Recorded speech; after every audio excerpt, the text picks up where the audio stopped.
On the morning of November 28, 1994, one of America's most infamous serial killers, Jeffrey Dahmer, met a brutal end behind the walls of Columbia Correctional Institution. Jeffrey was serving 15 consecutive life sentences for the brutal murders of 15 men. He was beaten to death by a fellow inmate while performing cleaning duty. For decades, Dahmer's horrifying crimes have fascinated and repelled the world. He has been a subject of numerous documentaries and was even featured in Netflix's highly controversial Monster series. Despite the media frenzy surrounding Dahmer, few know the chilling details of how his own life came to a violent and abrupt end. Was his death an act of revenge, a failure of the prison system, or something deeper? Welcome back to Prison Stories. In this episode, we will discuss how and why Jeffrey Dahmer was killed in the prison. How a man who inflicted unimaginable horrors met his own brutal end behind bars.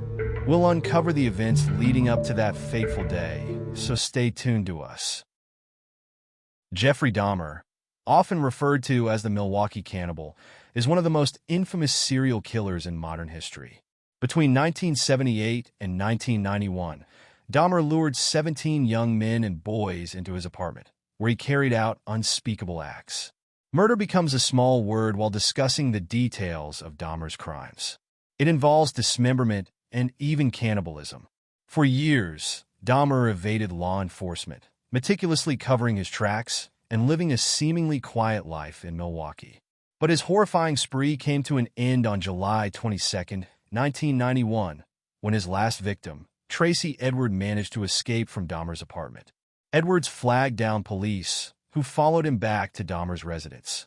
What they found inside was beyond belief. The flat was a hoarder house of Dahmer's trophies and human remains. There were photographs of dismembered bodies, skulls preserved, and human remains stored in his refrigerator. The media published the grim details of the murders and methods of disposal. The majority of the victims were homosexual and had been reported missing by their families for many weeks to months. People were in shock, and there was a general public unrest. The trial was followed closely and watched around the world. In 1992, Dahmer was convicted of 16 murders and sentenced to 16 life terms, ensuring he would spend the rest of his life behind bars. But prison wouldn't offer Dahmer the solitude or redemption he claimed to seek. Instead, it became the stage for his own violent end. In February 1992, Dahmer arrived at Columbia Correctional Institution in Portage, Wisconsin. Serial killers often have solitary confinement due to the threat they pose to other inmates and sometimes for their own safety. Dahmer was the ultimate red flag due to the nature of his crimes. For the first year, he was kept in solitary confinement, isolated from other inmates. He was also required to remain in shackles for security reasons. Dahmer didn't cause any trouble during this whole time. So when he requested more freedom of movement and interaction with other inmates, prison officials allowed it. He was moved in with prisoners with emotional problems. He behaved his best at first, eating on time, performing duties, and even attended classes. Though he seemed to get along with his fellow inmates, this freedom proved fatal for Dahmer. Seemingly, Dahmer turned to religion. He even studied Bible and expressed his wishes to be baptized. In May 1994, he was baptized in prison whirlpool bath.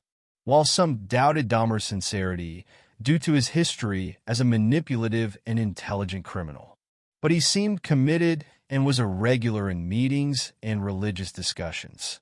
But that was only one side of his seemingly positive behavior. His other side was far from the religious man he was trying to be. He was getting bolder and more self-assured as the time passed.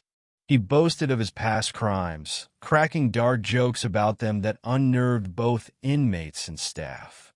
He once put up a sign advertising a meeting for Cannibals Anonymous. He would randomly tell prisoners and guards, "I bite," then was apparently delighted seeing their nervous reaction. Turning food items into body parts or limbs on dining table became almost a routine. Other inmates were disgusted by his smug behavior. He was becoming comfortable in prison environment, using his past crime as a way to unnerve those around him, not knowing that this could lead to his own fatal end. On the morning of November 28th, 1994, Dahmer was on cleaning duty in the prison's gym bathrooms with two other inmates, Jesse Anderson and Christopher Scarver. Both Dahmer and Anderson were friends. Scarver was a fellow prisoner with a life sentence. Guards left these three alone. Scarver took a bar from prison gym and hid the bar in his pants. He entered the locker room bathroom that Dahmer was cleaning and clubbed him to death. Then he turned to Anderson and did the same. He returned to his cell and informed a correctional officer, "God told me to do it." Dahmer was declared dead an hour after arriving at the hospital. Anderson died 2 days later after doctors removed him from life support. But why did Christopher Scarver did such a thing? He claimed he was assigned by God to do this. There can be some racial motivations, as almost all of Dahmer's victims were black. But prison officials dismissed such rumors. Nobody knows what exactly happened in prison gymnasium that morning. Dahmer's murder raises many questions. How were these three men left alone in a room with dangerous tools around? Was this an oversight by the prison staff? Or was it intentional? Did someone turn a blind eye to settle a score? Jeffrey Dahmer's life ended as violently as the lives he took. He couldn't escape the darkness he unleashed on others. His death may have silenced him, but it left behind questions that still echo today.